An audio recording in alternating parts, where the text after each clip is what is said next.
La gratuité. Ne rien faire payer à personne garantit l'absence de profit.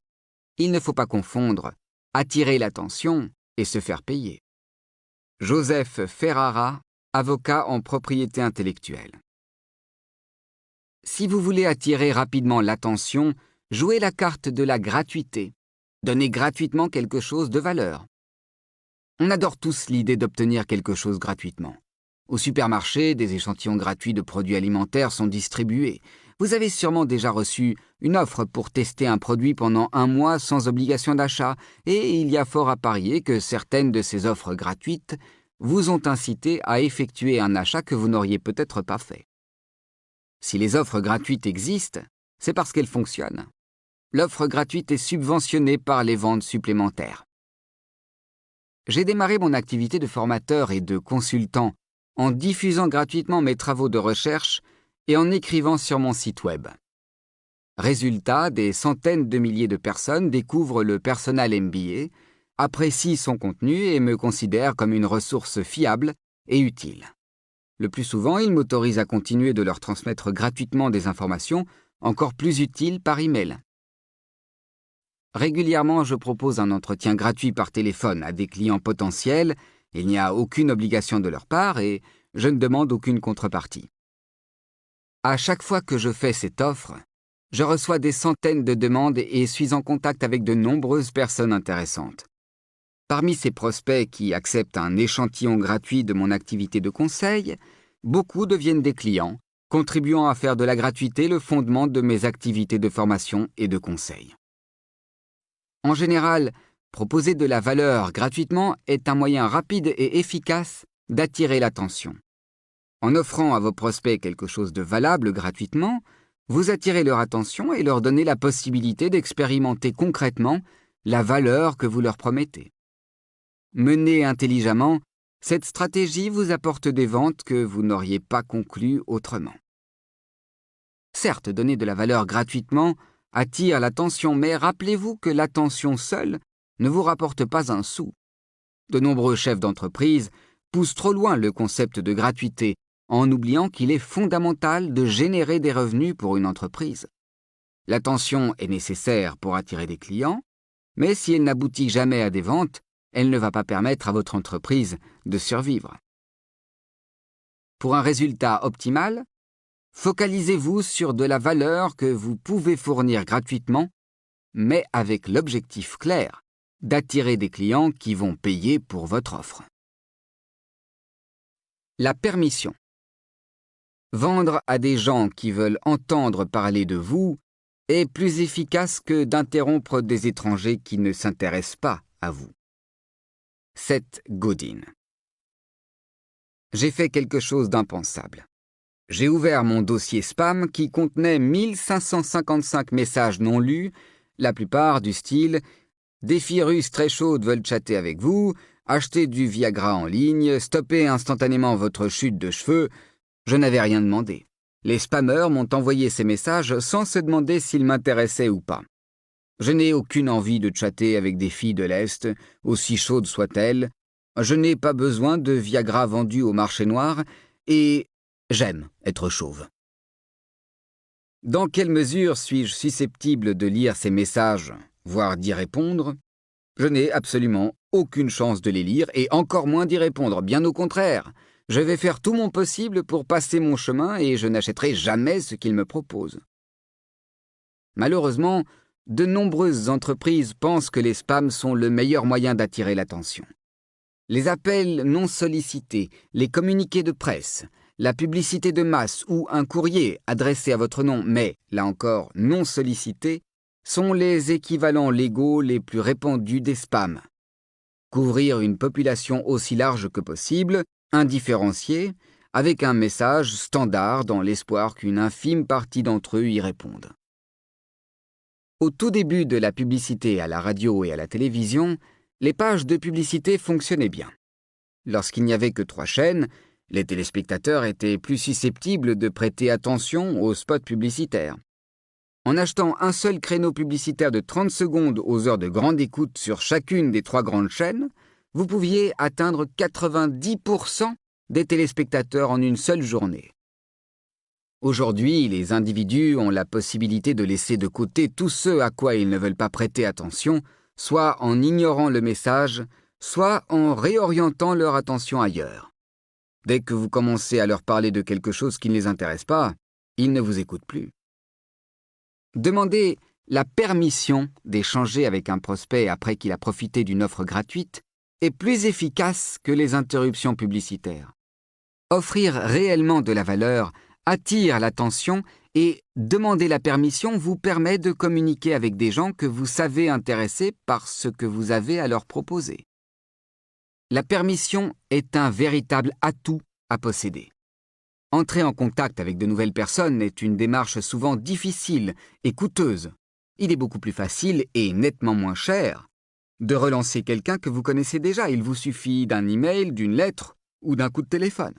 Si vous demandez aux prospects que vous rencontrez la permission de les relancer ultérieurement, vous tirez le meilleur parti de vos activités de prospection. Le meilleur moyen d'obtenir la permission est de la demander. À chaque fois que vous distribuez de la valeur à quelqu'un, demandez-lui s'il est d'accord pour que vous continuiez et lui fournissiez davantage de valeur à l'avenir. Au fil du temps, votre liste de prospects va s'allonger et plus elle sera fournie, plus vous aurez de chances de conclure des ventes. Tirez profit de la permission qui vous est accordée, mais n'en abusez pas. Ce privilège ne vous autorise pas à envoyer tout et n'importe quoi à vos prospects. Avant de leur demander la permission de les relancer, expliquez-leur clairement ce qu'ils vont recevoir et les avantages qu'ils vont en tirer. Si vous tenez vos engagements, à savoir distribuer toujours plus de valeur à vos prospects et vous abstenir de les inonder d'informations inutiles, vous posséderez un atout considérable qui vous aidera à approfondir vos relations avec des personnes intéressées par vos offres. L'accroche.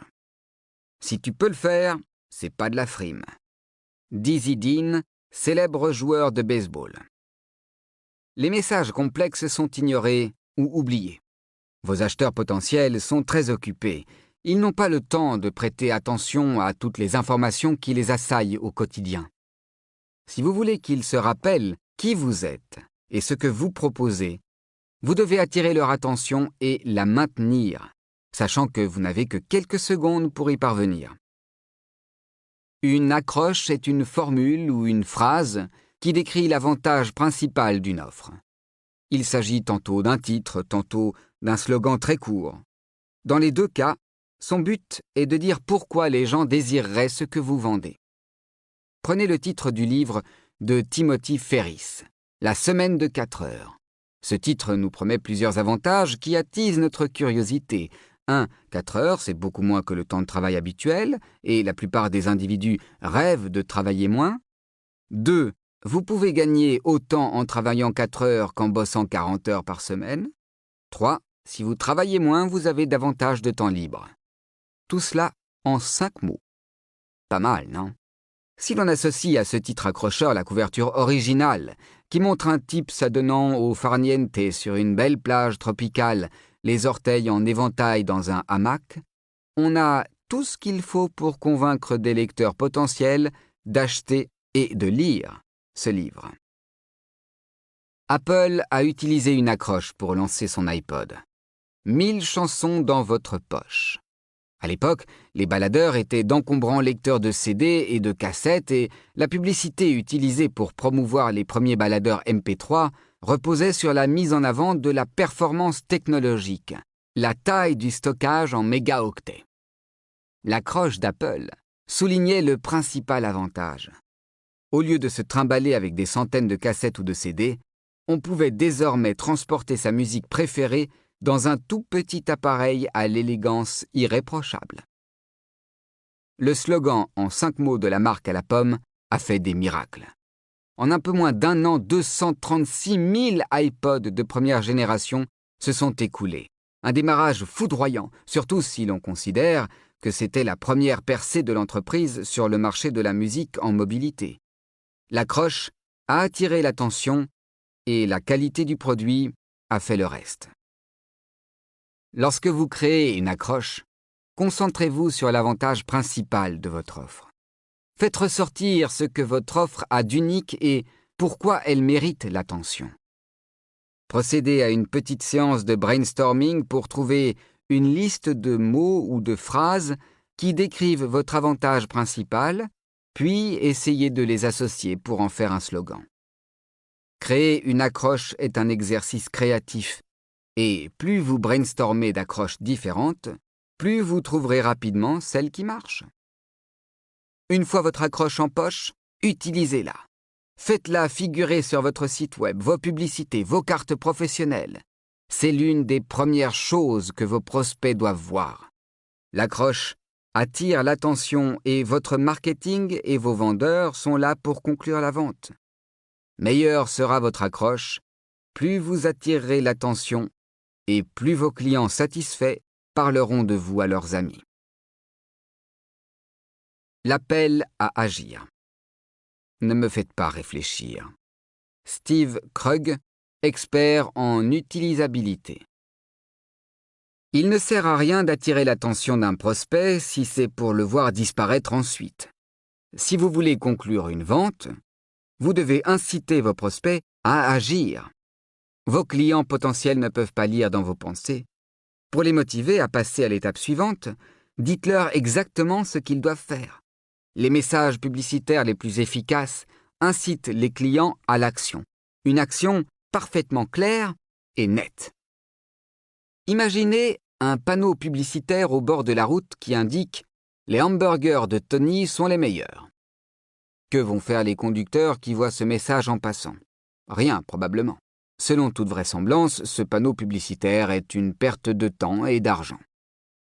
Donnez à ces prospects un appel à agir en leur disant par exemple « Prenez la prochaine sortie pour déguster les meilleurs hamburgers de la ville et Tony ne tardera pas à multiplier ses ventes de hamburgers aux voyageurs affamés. » Un appel à agir, le terme anglais « call to action » est souvent utilisé également, encourage vos clients à entreprendre une action simple et évidente. Visiter un site web. Entrez une adresse électronique, appelez un numéro de téléphone, postez une enveloppe déjà timbrée avec vos noms et adresses. Cliquez sur un bouton « Acheter un produit » ou « Recommander le produit à un ami » pour citer quelques exemples. Un appel à agir efficace doit être clair, simple, évident. Plus votre offre sera présentée clairement, plus vos prospects seront susceptibles de faire ce que vous leur suggérez. Si vous encouragez quelqu'un à entrer son adresse électronique pour s'inscrire à une newsletter, indiquez-lui clairement où se trouve le champ à remplir, pourquoi il doit le remplir, où cliquer une fois l'opération effectuée et à quoi il peut s'attendre en cliquant. Si vous pensez être presque trop basique, c'est parfait. Les meilleurs appels à agir demandent directement aux prospects, soit qu'ils achètent, soit la permission de les relancer. L'idéal est de conclure des ventes directement, car cela vous permet de savoir facilement si vos activités marketing sont rentables. Demander la permission est une bonne chose également, car vous pouvez alors relancer régulièrement vos prospects, ce qui diminue considérablement vos coûts marketing et augmente vos chances de conclure des ventes. Veillez à ce que chacun de vos messages renferme un appel à agir parfaitement clair, et l'efficacité de vos activités marketing s'en trouvera nettement améliorée. Racontez une histoire. Tout raconte une histoire. William Wordsworth, poète britannique. Les hommes ont toujours raconté des histoires. Raconter des histoires est une expérience humaine universelle, et les histoires ont toujours été utilisées dans le commerce. Une bonne histoire rend encore meilleure la meilleure des offres. La plupart des histoires les plus convaincantes suivent un schéma commun. Le célèbre mythologue Joseph Campbell appelle ce scénario type le voyage du héros ou monomythe. Cette base narrative universelle parle aux individus du monde entier et vous pouvez l'utiliser pour raconter vos propres histoires. Le voyage du héros commence par introduire le héros, un individu normal qui expérimente toutes les épreuves du quotidien. Puis, Ce héros reçoit un appel à l'aventure, un défi à relever, une quête à poursuivre ou une responsabilité à prendre qui lui demande de dépasser ses limites et d'aiguiser ses capacités pour finir par triompher. Lorsque le héros accepte cet appel, il quitte sa vie de tous les jours pour entrer dans un monde d'incertitude et d'aventure. Son passage dans ce nouveau monde est jalonné de toute une série d'épreuves, d'expériences remarquables qui l'initient à de nombreux mystères et le mènent jusqu'à la réussite finale. Après avoir persévéré face à l'adversité et vaincu ses ennemis, le héros reçoit un don ou un pouvoir très puissant, puis retourne à sa vie normale pour partager son savoir, sa sagesse ou son trésor avec ses semblables, forçant le respect et l'admiration de tous. Vos clients veulent être des héros. Ils veulent être puissants, respectés et admirés de tous, et réussir sans jamais baisser les bras. Ils veulent être inspirés par les aventures de leurs semblables qui ont fait preuve de courage et triompher des forces adverses. Racontez à vos prospects l'histoire de clients qui ont déjà suivi la voie que vous leur indiquez et vous les encouragerez à leur emboîter le pas. Les témoignages, les études de cas et d'autres histoires incitent efficacement vos prospects à accepter votre appel à l'aventure. Vous attirez leur attention avant de leur montrer comment ils peuvent obtenir ce qu'ils veulent. Plus votre histoire sera vivante, claire et chargée d'émotions, plus les prospects que vous attirerez seront nombreux. Racontez-leur les histoires qu'ils veulent entendre, et vous capterez inévitablement leur attention. La controverse. Si vous voulez un public, engagez une bataille. Proverbe irlandais. La controverse signifie prendre publiquement une position que tout le monde ne soutient pas ou n'approuve pas. Utilisée de manière constructive, la controverse peut être un moyen efficace d'attirer l'attention. Les gens commencent à parler, à participer et à prêter attention à votre position, ce qui est une très bonne chose. Le Personal MBA illustre parfaitement le pouvoir de la controverse positive. Il traite des concepts fondamentaux du monde des affaires, ce que vous devez comprendre pour réussir dans les affaires.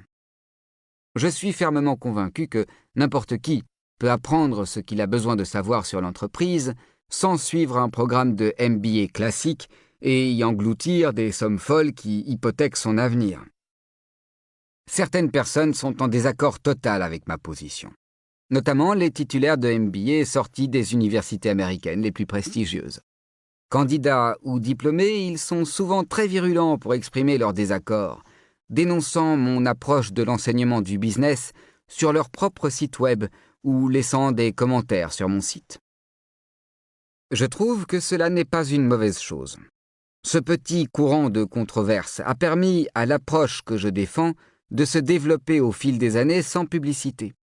Avec leur prise de position, mes détracteurs répandent progressivement l'idée qu'il existe des alternatives au programme traditionnel des écoles de commerce. La controverse existante incite de nombreuses personnes à venir découvrir et étudier mon approche avec le Personal MBA et à se faire leur propre idée sur son utilité. Certaines lisent les articles que j'ai écrits sur mon site web, puis décident d'acheter mon livre, de prendre un cours ou de recourir à mon activité de conseil. Tant que mes détracteurs restent polis, j'accueille volontiers leurs désaccords. Il est normal et même très sain d'avoir une opinion et de la défendre. Nous avons naturellement tendance à vouloir que les autres nous apprécient et le désaccord est souvent inconfortable. Dans le souci d'être acceptés, nous risquons d'édulcorer nos opinions jusqu'à ce qu'elles ne choquent plus personne. Si votre position met tout le monde d'accord, elle devient si ennuyeuse que plus personne ne fait attention à vous.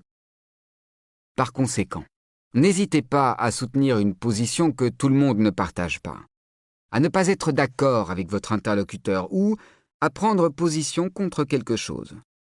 Parce que la controverse suscite le débat, la discussion est une forme d'attention et vous avez besoin d'attirer l'attention pour vendre votre offre.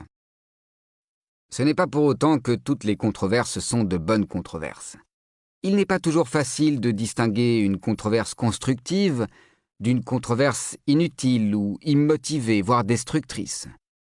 La controverse pour la controverse ou celle qui rabaisse et dénigre ne sert à rien. La controverse ne vous aide pas si vous perdez de vue ce qui motive vos actions.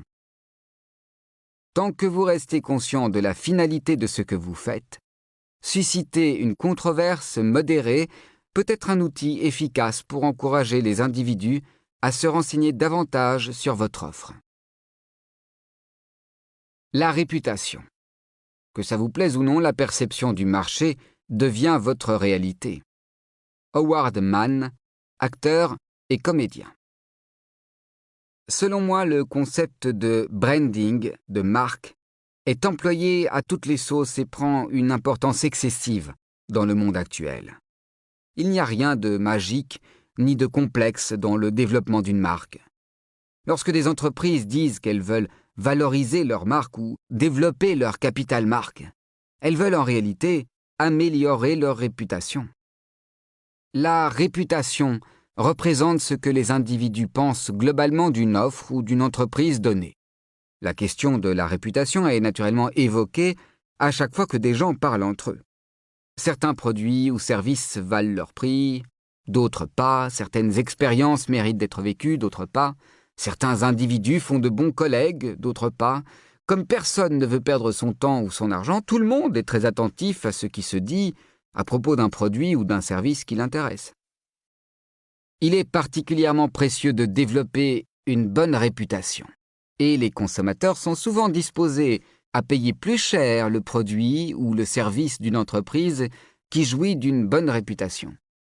Si des marques grand public très connues comme Ariel et Nutella peuvent continuer de faire payer assez cher leurs produits ou leurs services, c'est grâce à la solidité de leur réputation.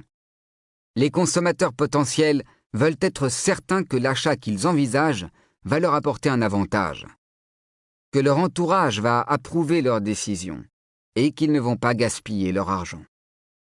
Comme le dit un proverbe, personne n'a encore jamais été viré pour avoir acheté auprès d'IBM. Il est important de noter que votre réputation n'est pas directement sous votre contrôle, elle représente ce que les autres pensent de ce que vous faites, vos produits, vos publicités, votre service après-vente. Malgré tous vos efforts, vous ne pourrez jamais gérer directement votre réputation. Vous pouvez seulement tenter de l'améliorer au fil des années en vous assurant que vos clients apprécient de vous avoir choisi. N'oubliez jamais que le marché est l'ultime arbitre de votre réputation et qu'il vous observe constamment. Si vous jouissez d'une bonne réputation, vos clients vont continuer d'être vos clients et parler de vous à leur entourage parce qu'ils pensent le plus grand bien de vous et parce que conseiller de bons produits ou services à leurs proches, leurs amis ou leurs collègues est un moyen de développer leur propre réputation. Se construire une bonne réputation exige du temps et des efforts. Mais c'est la stratégie marketing la plus efficace qui soit.